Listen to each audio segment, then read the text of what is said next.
Hi, everybody, and welcome to another lesson. We are holding in the middle of chapter 37. Without getting into going over what we studied before, we concluded last time, just one line. The purpose of our life is to purify or fix the animal soul, the natural soul, the body, and then it spills over to the entire Jewish people, the entire universe, and all its inhabitants. They all should be connected to God. This is the goal. The rabbi explained, we just concluded last time, that's the idea of exile for this God. We tend to understand exile that we are not in our natural habitat. When I take a lion out of the savannah in Africa and I put him in a cage, it's exile for the lion. Why? It's not its natural habitat.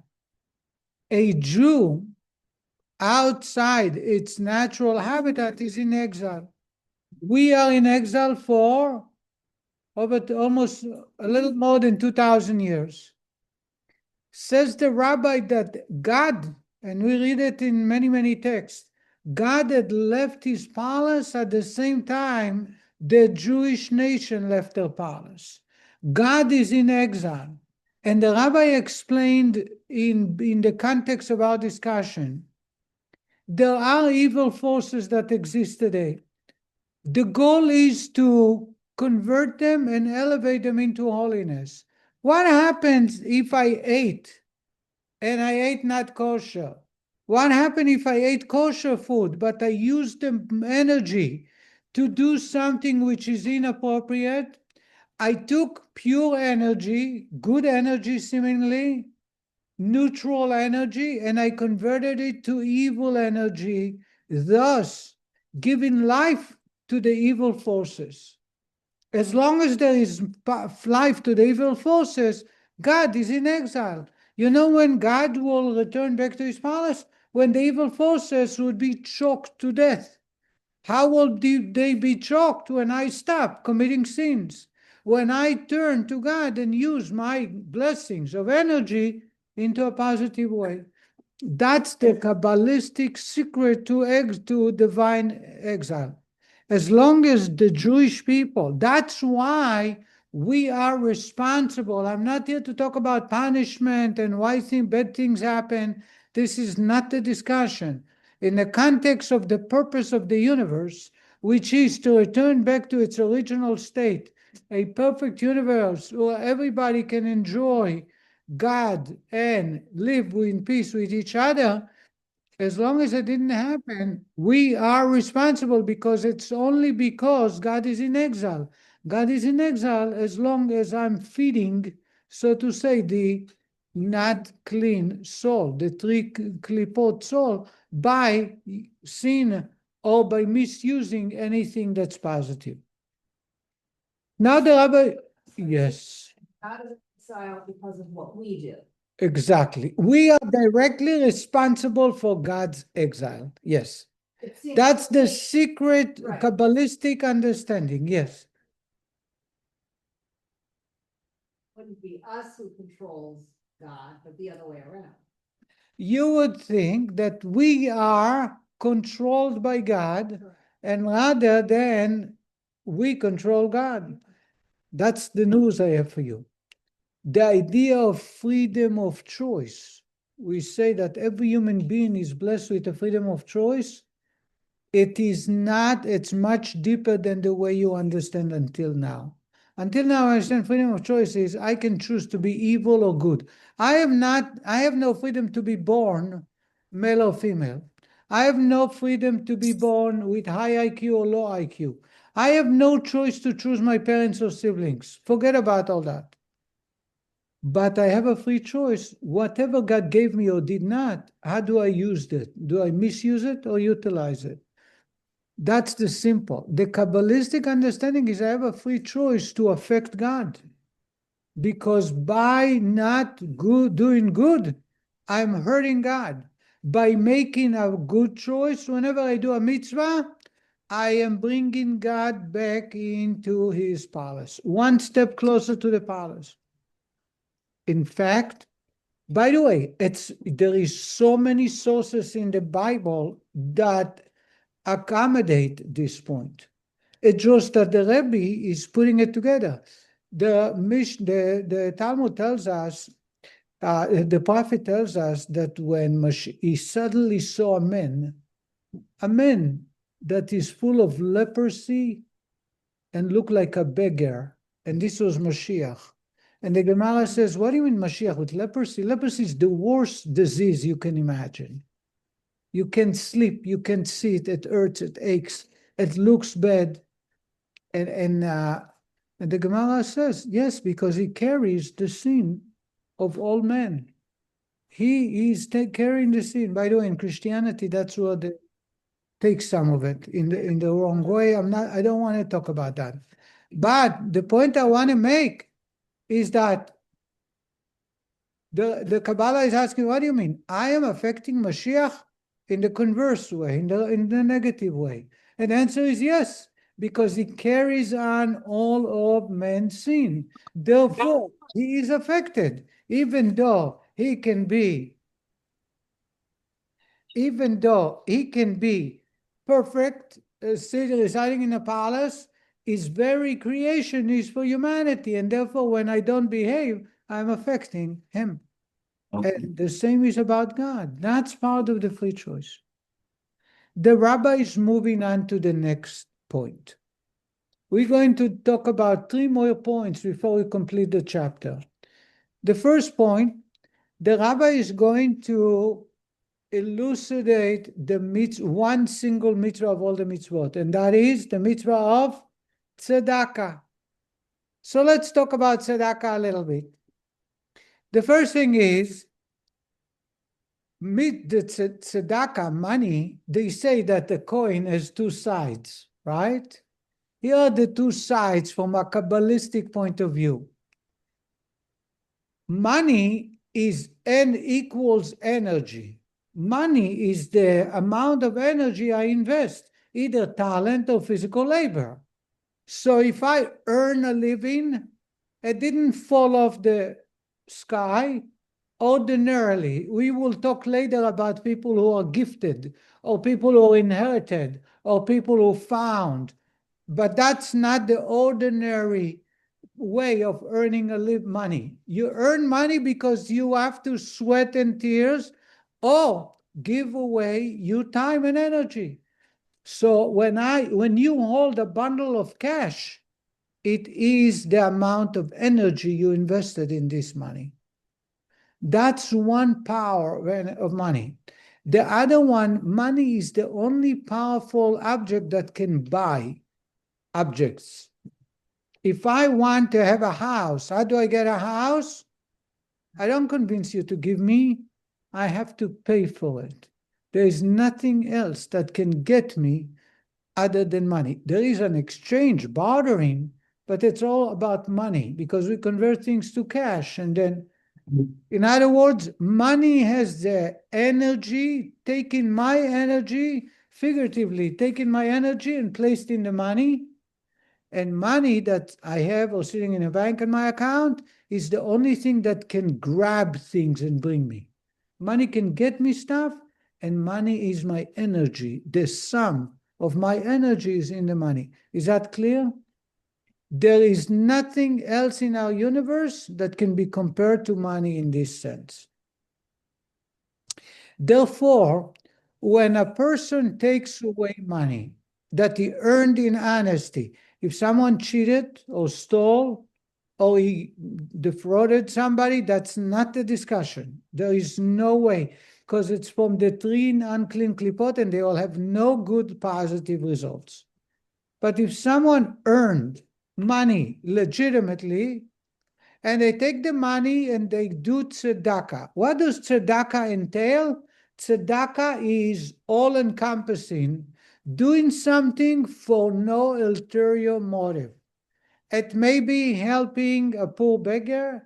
It may be buying a book and giving it a gift to a child to study. It may be paying a teacher to teach children. It may be helping someone find a job by helping and apply for a website that charges fees for finding a job. It may be helping someone buy cosmetics for her so she can date another man because she don't have the money, and with that money she's able to connect and find a basher. It may be an array, and it's all under the category of tzedakah. Says the Rebbe that a general idea of impacting the universe is reflected through tzedakah more than any other mitzvah. For two reasons, just a minute. The first reason is every other mitzvah I perform is expressed through one body part. When I pray, it's my mouth. When I study, it's my brains. When I go to synagogue, it's my feet. When I eat Shabbat meal, it's my mouth. Every mitzvah is performed, except there is another mitzvah of mikvah, but we're not going to talk about that. Every mitzvah that we do, or sukkah, is the entire body is in the sukkah, but every mitzvah that I perform, it is reflected of one part of my body. Tzedakah is all-encompassing, the entire body. Because when I went to work, and I'm a teacher, I'm an Uber driver, I am a farmer, my entire body sweated and worked hard to earn a living. So that's number one. Tzedakah is all-encompassing. Number two, when I do a mitzvah, what happens when I'm done doing the mitzvah? I'm not doing any more the mitzvah. So I prayed in the morning. As soon as I'm done praying, what happened? My mouth is not serving God anymore. When I eat on Shabbat, I finished eating on Shabbat. I'm not eating anymore. I'm not doing a mitzvah. Tzedakah, remember, it's my energy. And therefore, the mitzvah is performed even later. So what happened if I help someone get married? I'm using a random, I really don't have anyone in mind, any particular case. I'm just using a random example. Someone had helped somebody by helping that person go to a website where they can find a match. And due to their assistance, that person was able to find a match and get married and share a life. That the product of that mitzvah forever stands and will affect the person forever.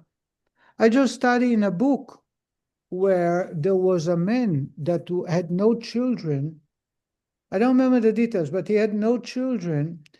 And when he died, the family wanted to create a special monument or special foundation so he should be remembered in this universe. And the Rebbe, one of the Chabad Rebbes, the earlier Rebbes, said, I don't understand. The man was a honest teacher. He had raised hundreds of children. He has many children. You don't have to worry about his legacy. In other words, when I do a mitzvah with tzedakah, when I eat kosher when I eat on Shabbat, when I pray, when I walk to synagogue, when I celebrate Passover and eat matzah, any of the commandments, when I'm done doing the mitzvah, it stopped.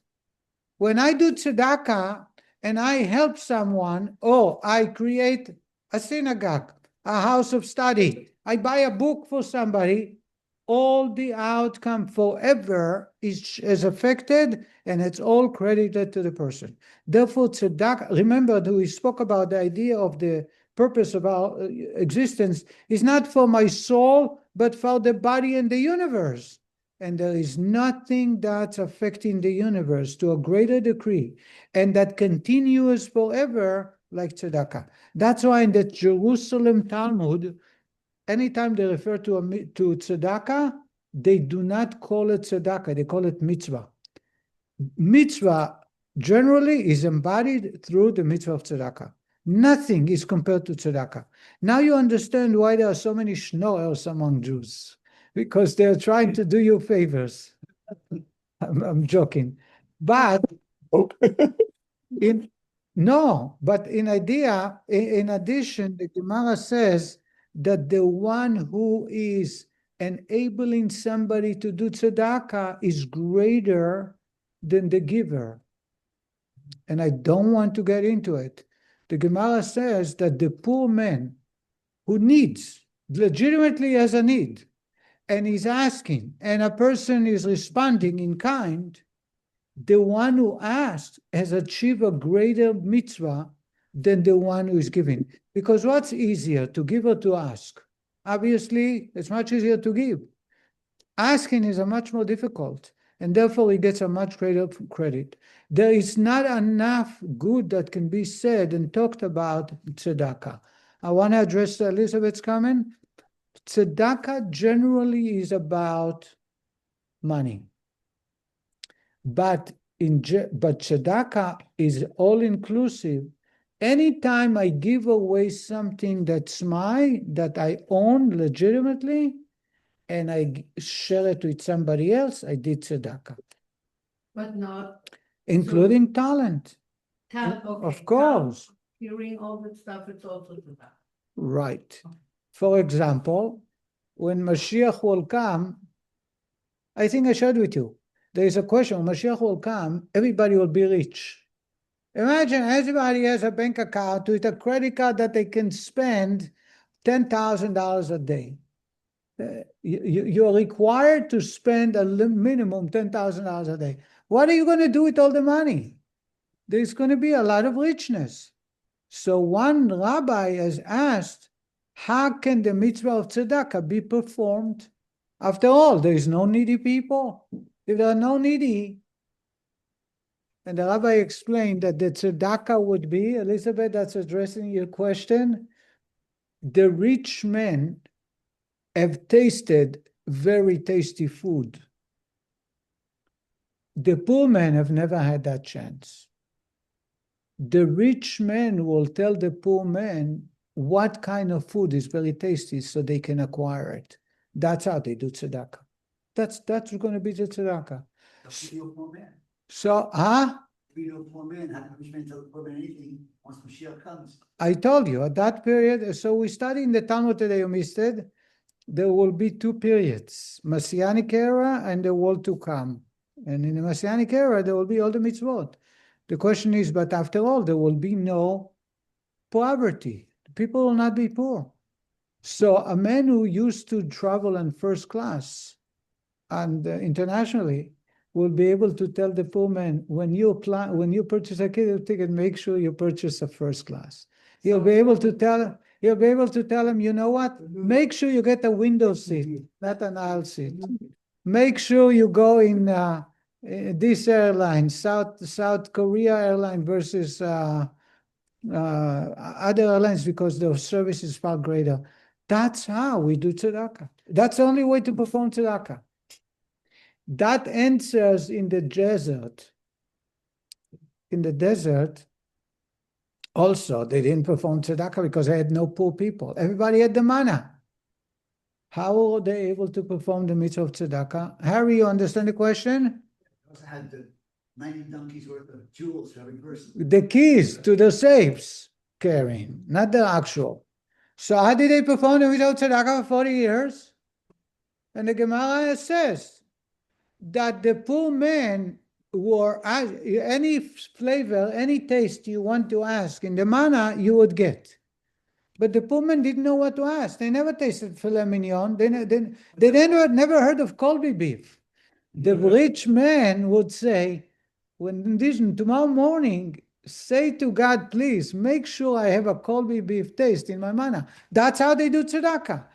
So when I give you advice, when I give you good advice and then influencing you, I did tzedakah. But I want to go back because the essence of tzedakah starts with money. I don't understand how there was a poor man in the desert. How can a rich man tell a poor man there was no poor man to talk to?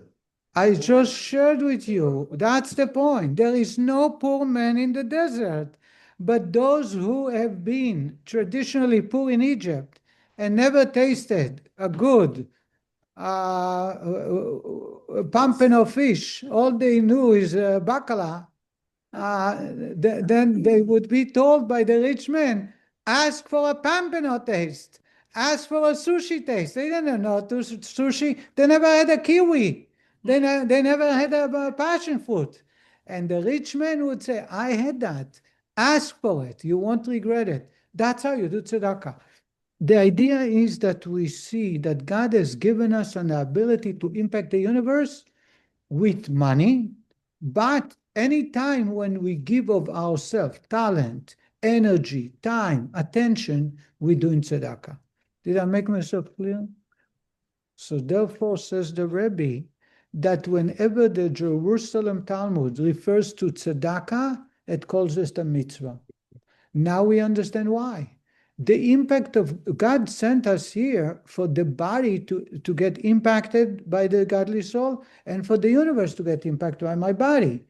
And there is nothing that is impacted, my body is impacted, or my universe is impacted more than giving tzedakah. Because when I give tzedakah, I take my energy, imagine my blood is turned into cash, and I also, it's continuous forever. The mitzvah gets performed actively as a dynamic life of its own. By the way, how do you call money in Hebrew? Anybody knows?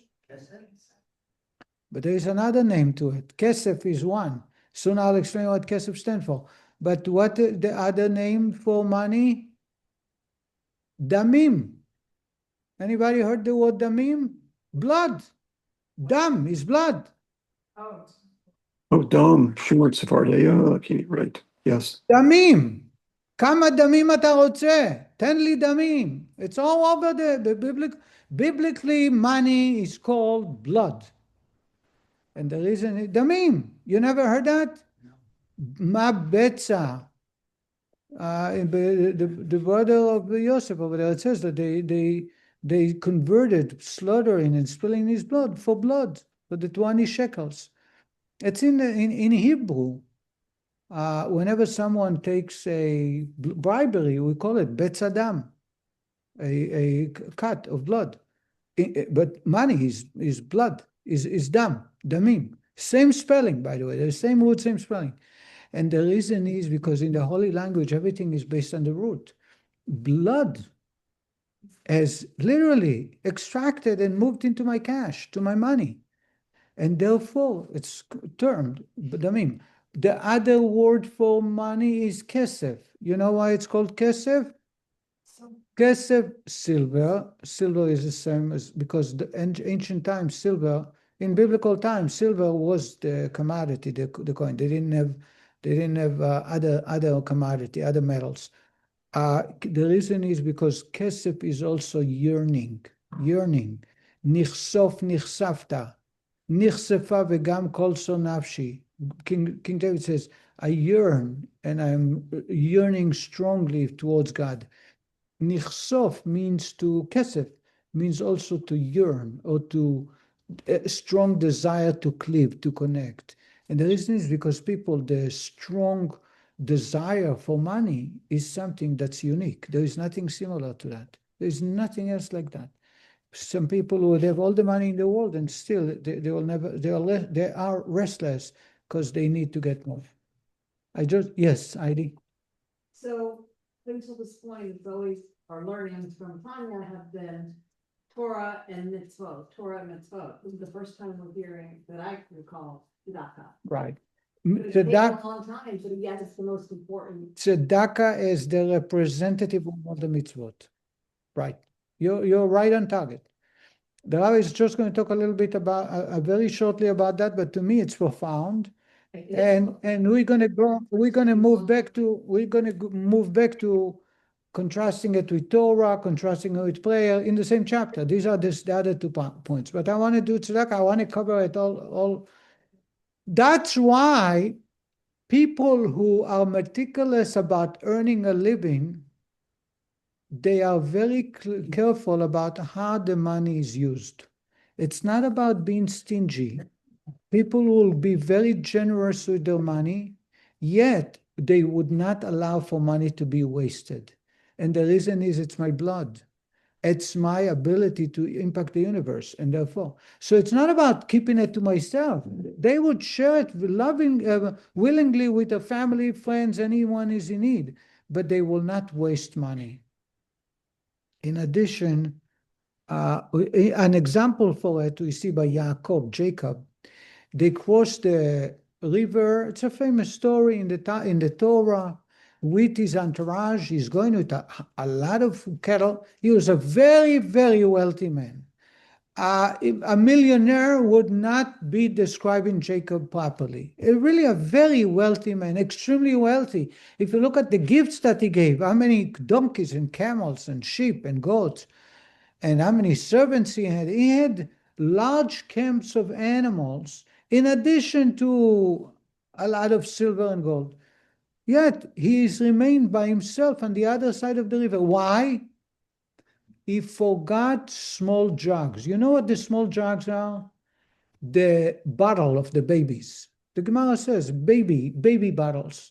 Now, when I was in a hotel with my kids and we lost the pacifier, we would say, kapora, forget it. Let it be for kapora. You never bother. $2. Even a poor man like me. You don't turn back once and you're an alligator alley and the baby starts singing and there is nothing to keep him quiet and you realize he lost it probably in the hotel. You don't make a U-turn, you don't go back. Jacob did go back for baby bottles. And the answer is because it belonged to him. And he said, I have to do something good in the universe. So I won't let it. But to his brother, he gave $250,000 gift. Literally. One animal equals 1,000 of those little jugs. But he will not he would give his brother so much. He will not let money be wasted. The Lubavitcher Rebbe, that's a personal example. The Lubavitcher Rebbe was very wealthy. He never benefited, I don't know, never, but he did not benefit from public funds. He was an engineer, he worked for the Navy, and he got royalty every month. A very lavish sum. In fact, he supported the Hasidim, the only Rebbe in history that is not asking and not supported by the Hasidim, but giving money to Hasidim. That's the Lubavitcher Rebbe. He gave dollars every Sunday, thousands and thousands every Sunday for 10 years, almost 10 years. The Rebbe would go by and see that the lights in the synagogue are turned on. And he would say, why are they allowing it to stay on? It's money, it's public funding.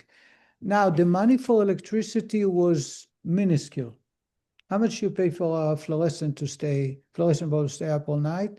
Maybe 5 cents. So let's say there were 10 fluorescent bulbs, 15. So it equals to 50 cents, 60 cents a night. Literally, that's the way I came up with. Yet the Rebbe was very meticulous. If that's not necessary, make sure it's turned off because it's public funding. There is an idea. It's so again. Ali.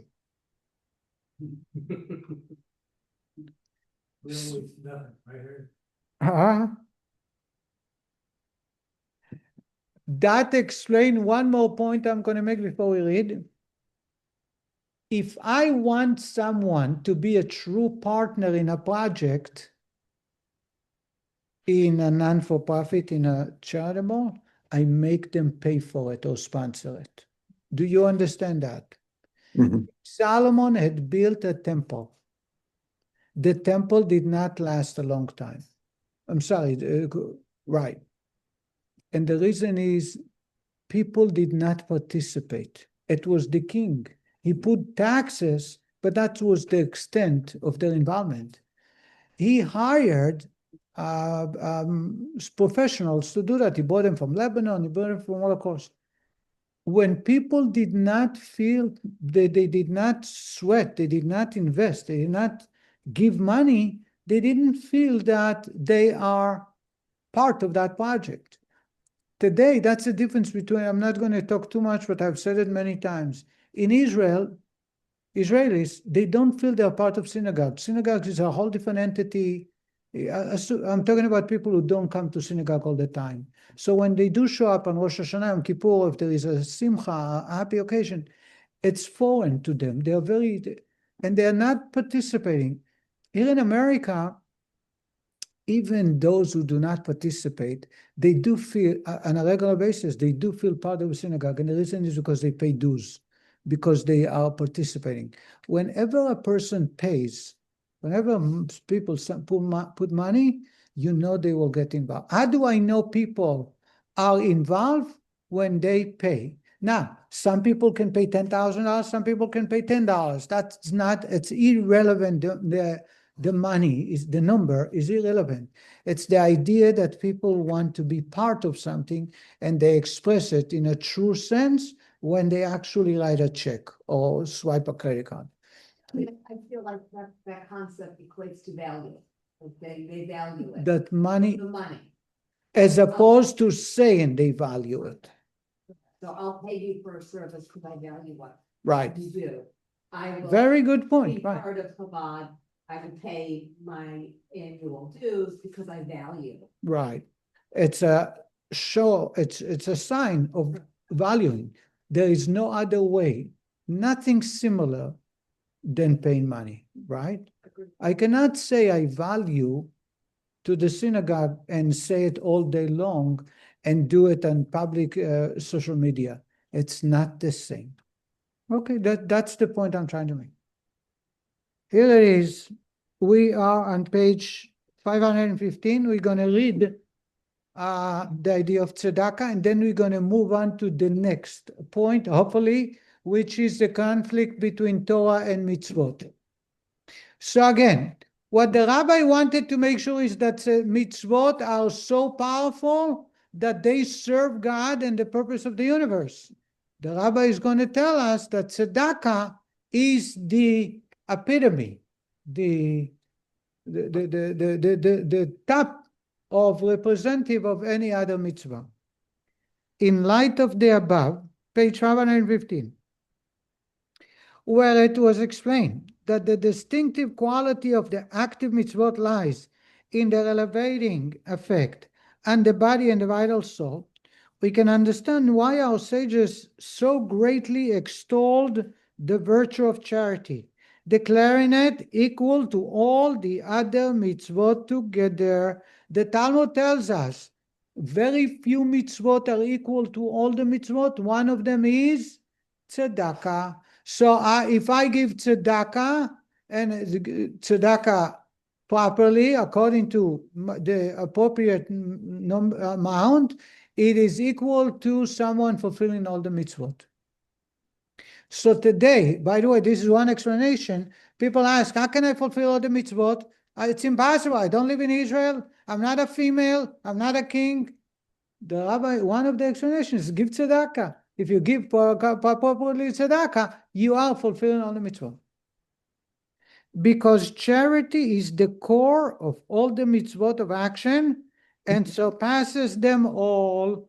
Anything that is done through action is represented through the mitzvah of tzedakah.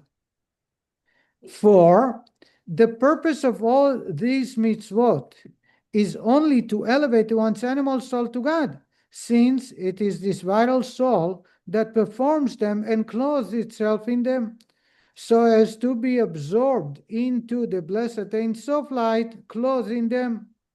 Now, you will find no other mitzvah in which the vital soul is clothed to the same extent as in the mitzvah of charity. Why? For all other mitzvot, only one faculty of the vital soul is clothed. For example, the faculty of action in your hand, done in tefillin, or holding an etrog, And even this one facility is clothed in the mitzvah only while the mitzvah is being performed. The rabbi is telling you two things.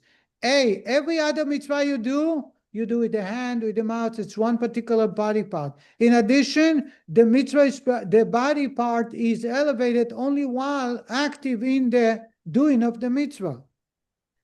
In the case of charity, however, which one gives from the proceeds of the toil of his hands, surely all the strength of his vital soul is clothed in, and that is applied to the effort of his labor, or in any other occupation by which he earned this money, which he now distributes for charity. Thus, when he gives to charity this money, to which he applied all the strength of his vital soul, his entire vital soul ascends to God, hence the superiority of charity over other mitzvot. So therefore, when I took my energy, put it in the money, and took the money and gave it away, I have elevated every part of my body and soul that was involved in earning that living and made it holy. Now the rabbi is going to deal with a technical side issue. What happened to someone giving money where he didn't work hard? He won the lottery, the stock market. His father or mother gave him a gift. But this seems to imply that if one does not invest all his strength into the earning of a livelihood, his charity lacks this quality, to which the Alter Rebbe rejoins. The rabbi is going to address this. Even he who does not earn his livelihood from his labors, nevertheless, since he could have purchased with this money that he gave for charity sustenance for the life of his vital soul, he is actually giving his soul's life to God in the form of charity. Thus, charity comprises and therefore elevates more energy of the vital soul than any other mitzvah. Did you understand that? When I receive, let's say I got divorced and I got half of my husband's assets, and now my bank is a fat bank account with $3.5 million, and I decide to give $500,000 to tzedakah. I never sweated. I never worked hard. It fell. I could have used the money to buy myself a new car and a bigger house in North Carolina. I could have gone on a around the world cruise on a private yacht. And instead, I gave it away to somebody. So the energy that could have benefited my entire body was given away. Therefore, it is equal and gives the holiness to my entire body. Just when I'm starting a story, Ali, there was a beggar in Poland that was known that every time he gives a blessing, the blessing gets fulfilled. People wanted to get married, to get healed. They would ask him, and he would give them a blessing, and they'll give him a few coins. And it came to the Baal Shem Tov. And the Baal Shem Tov wanted to investigate further whether it's done from holy side or not. So the Baal Shem Tov decided to search. He met the guy, this beggar, and he turned to him and says, "Tell me your history. Why God answers your prayers?" So after, interrogating him, the man told him that a couple years earlier, he is a tailor. And in those days, you cannot hang a shingle. You have to go from village to village, offer your talent. Goes to a home, knocking on the door. Do you need any help with fixing or sewing? He would have his whatever he needs, the tools in his jacket or his toolbox. He says, "Me and my body together, we traveled for 2 years to earn a living to support our families.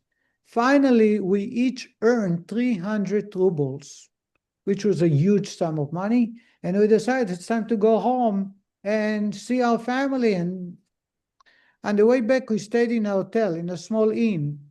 And as we came for breakfast, the innkeeper let out a sigh, a deep sigh.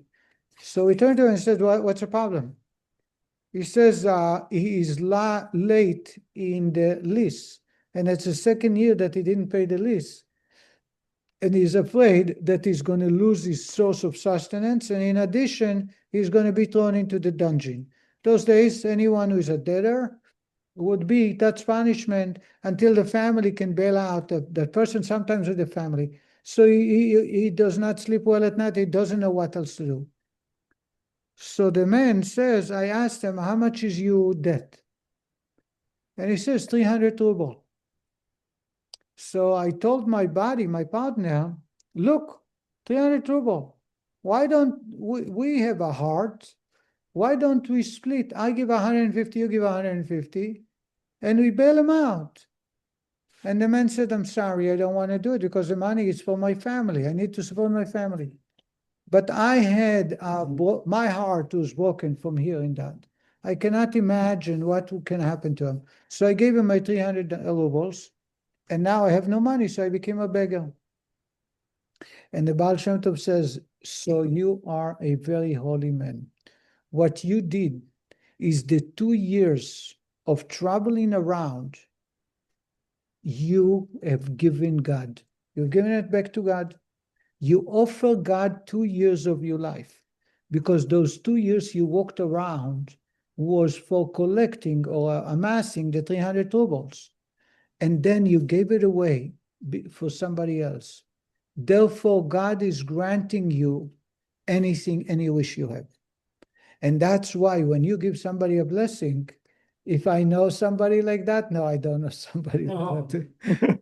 But he says to him, that's why your blessings are being answered. I read that story many, many times. And this time when I read that story 3 weeks ago, I said to myself, it's so powerful that being a beggar is not shunned upon.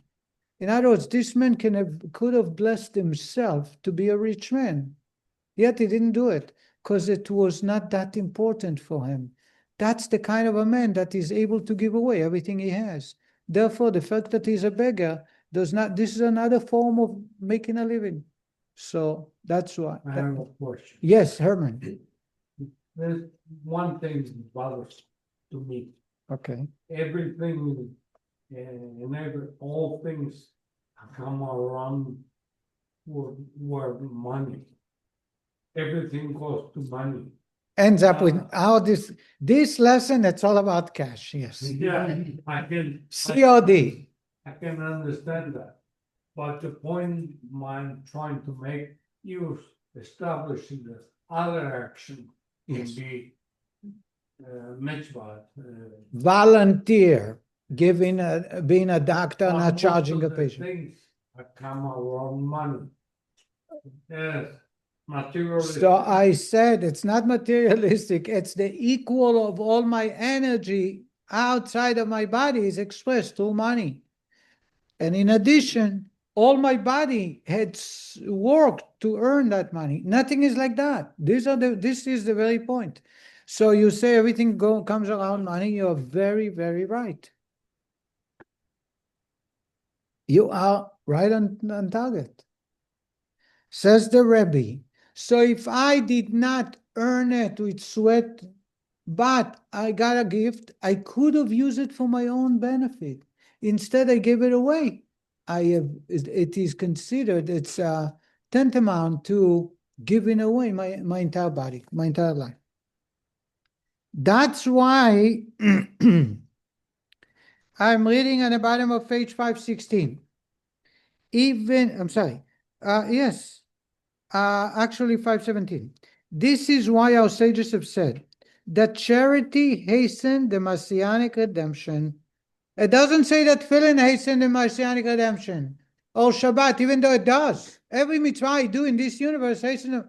But the one the rabbis particularly talk about is tzedakah, because nothing hastened the coming of Mashiach like tzedakah. So there are many tzedakah boxes in which it says, give tzedakah and bring Mashiach. Because every time you do tzedakah, you bring in Mashiach closer, and the connection to bring Mashiach through this mitzvah is more than any other mitzvah. It's For With one act of charity, one elevate a great deal of the vital soul, more of its faculties and powers, in fact, than he might elevate through many other active mitzvot combined. As mentioned earlier in this chapter, the messianic era is a result of our efforts in purifying and elevating the vital soul. Charity, which affects this elevation in such great measure, thus hastens the redemption. Did you understand? So you can do 10 mitzvot, and they all are important as equal. But when one does one tzedakah, bringing Mashiach closer is far greater, far deeper than all the other mitzvot combined. That's why it's equal to all the mitzvot. That's why it's a particular one that brings Mashiach, because it will bring Mashiach closer than any other mitzvah. Mhm. Now the rabbi is dealing with the second topic of this chapter that I want to discuss, and that is, if you told me it's the greatest mitzvah, which means it's on top, it's the pinnacle of all the way to on top to serve God, yet we studied somewhere elsewhere that studying Torah is the greatest mitzvah.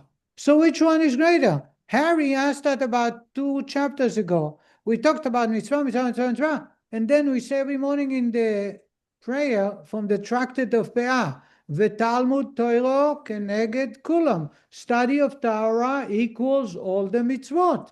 So which one is greater? This is what the rabbi is going to deal with. We see it. We see at any rate that charity is superior to all the other mitzvot, including Torah study. But here, one may object. As for the statement of our rabbis, the Torah study outweighs all the other mitzvot, including charity. How can this be reconciled with what was said above? We just studied that tzedakah is the greatest, and we say every morning, and it's in a Mishnah, the Torah is the greatest. This is because the study of Torah employs speech and thought, which are the inner garments of the vital soul, unlike action, which is external. Thus, only Torah study and not other mitzvot can suffuse the inner garments of the soul with the light of Torah. Let me share with you an introduction to the discussion. It's pure philosophical, but it's vital and essential to understanding our relationship with God. The rabbi is going to tell us the following. Each one of us possesses 10 attributes, 7 in emotions and action, and 3 intellectuals. The study of Torah is connecting the intellectual powers to God. All the other mitzvot are emotions, because it's about kindness, it's about restricting myself, it's about victory, it's about being the winning. So every other mitzvah, eating matzah, praying, walking to synagogue, all the mitzvah, even giving tzedakah, it's all the emotions. They centered around the 7 attributes of the emotion. Torah study, on the other hand, is all about intellectual. What's the difference? And here the rabbi is going to go later on. The rabbi is going to come around, but I want to share it at the beginning.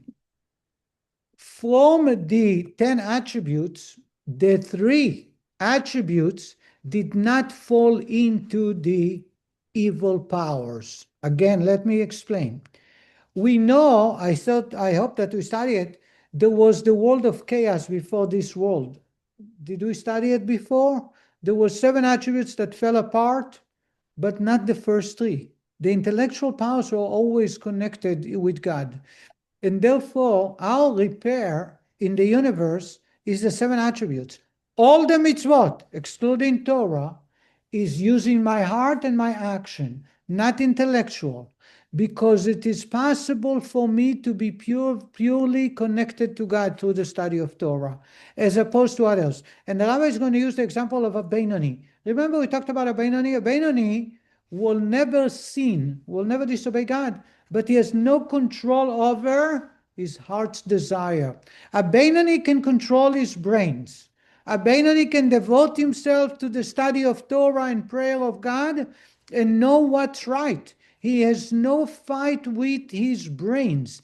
The fight is to control the heart through the moach shalit al halev. The brain controls the heart. But the brain, for Beinoni, is like a tzaddik. He controls it fully. The heart is the one that gives always off and a fight. Says the Rebbe, on the other hand, the fixing and the purpose of my existence is to change the heart. The heart, the 7 attributes should be connected to God and not just the brains. Just a minute. So therefore, if I am talking about connecting to God, nothing beats study of Torah, because I'm actually connected to God deeper and continuously than anything else. However, if it's about serving God and the purpose of my creation, it's not about the study of Torah. It's about the mitzvot. So the mitzvot help me serve God to much greater degree. The Torah helps me connect to God. Did you understand that, Ali? That explains, there is a debate in the Gemara, which is greater, Torah or mitzvot? And the Gemara says, the conclusion was, Torah is greater. You know why? Because it allows us to perform the mitzvot properly. So when someone studies Torah purely for study of Torah, they don't serve any purpose. But more importantly, the Gemara says that someone who studies Torah all day long, does he have to stop to perform the mitzvot? And the Gemara says the following: if this mitzvah can be performed by somebody else, he shouldn't stop. He should continue studying. If it cannot be fulfilled by somebody else, he must stop to fulfill the mitzvah. Now, if connecting to God through Torah is greater than the mitzvot, how come I should stop? And because it's a conflict that exists in many other areas of serving God. And the answer is, mitzvot allow me to serve God. If nobody else can serve God at this moment, I have to let go of the Torah and serve God. That explains, and the Rabbi is going to later move on to prayer versus Torah later on. That's the next topic. In other words, study of Torah binds me with God to a deeper level than a mitzvot. Because it's a pure binding without any hurdles, because it never separated from God. Intellect is much purer and therefore connected more to God. B, emotions, no matter how much I serve God now, it will disengage as soon as I stop, or as soon as I leave the synagogue, or as soon as somebody convinces me to stay away. However, if I'm looking from the point of serving God and the purpose of my created here, it's the mitzvot, because the Torah I can be starting up in heaven to a much deeper level than here. That's why in the Chabad communities we do not stay in kollel. They have a kollel. Kollel is a yeshiva for married men to stay, and the wife supports the husband. I hope that you heard about that. In the Chabad communities we say, I don't understand. You can affect the universe. That's the purpose of the creation. You can connect another Jew to God. It's a far greater purpose than studying and elevating yourself with the intellect. That's why there's a story of the Alter Rebbe, the author of the Tanya. One Yom Kippur, he took off his talit in the middle of the prayer and walked out. And everybody's waiting because the rabbi, nobody prays without the rabbi. After a while, they don't see he's not back. They don't know what's going on.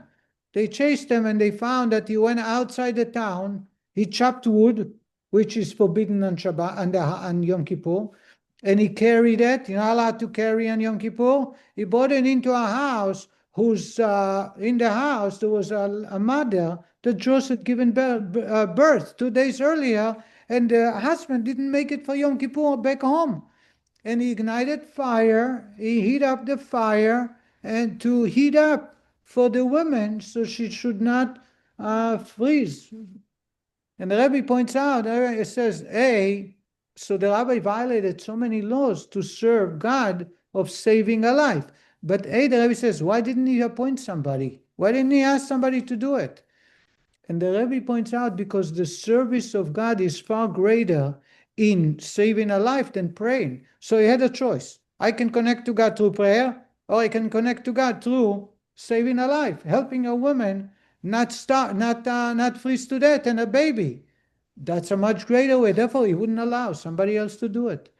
So not only there is no Shabbat or Yom Kippur violation, not only igniting fire is not a sin, but actually it's a serving God far greater than the prayer or the study. Because prayer, as we'll see soon, is also in the intellect realm. And therefore, it's you connects you to God, but you're not serving the purpose for which God created you. I'm giving you the essence of the discussion. Next week, God willing, we will read it in the text. We will stop right here. Yes, Leon, you have a question? So is it safe to say that when you study Torah versus when you perform the mitzvah, an action, that the action actually brings God's light to the physical world, and the studying of the Torah may not? No, that's incorrect. Okay. Well, it says in the Mishnah that when someone studies Torah, God is sitting right next to him. So God's light or God's essence is present whenever we study Torah, especially when there is multitude of people. And therefore, study of Torah is greater in that way. However, the mitzvot enables us to please God and do that which God wants us to do. Also, But it's not about coming closer to God. That's not the case. But studying Torah, that's not Yes. half of my field. Because But the it's- challenges, Study Torah, it's more self-centered. When you do a mitzvah, you're actually. you say that study Torah is self-centered because it's all about me Be getting close to God. versus doing the mitzvot, which is May benefit other people. altruistic, right? Which is Yeah. selfless. Correct? That's what you're saying? Yeah, I hear you. Those make a point, but I'm not sure I can agree to it because it varies. When talk about studying Torah, we're talking about deeply delving into the Torah that you get so drained from the study of Torah. It's not just studying Torah 1 hour a week, but even though an hour a week should not be underestimated, and God is present when we study Torah, no doubt. But making those distinctions, we will get into it next week, God willing. also, I'm remembering the story of the little lady who was studying with him. The son was crying, one of them, and he had to stop. That's the very essence of our discussion. Say, no matter what you're doing, you have to. You have to hear the crying voice. Correct. Thank you for bringing it up. Good night, everybody. Good night, Rabbi Yosher Koach. Thank you.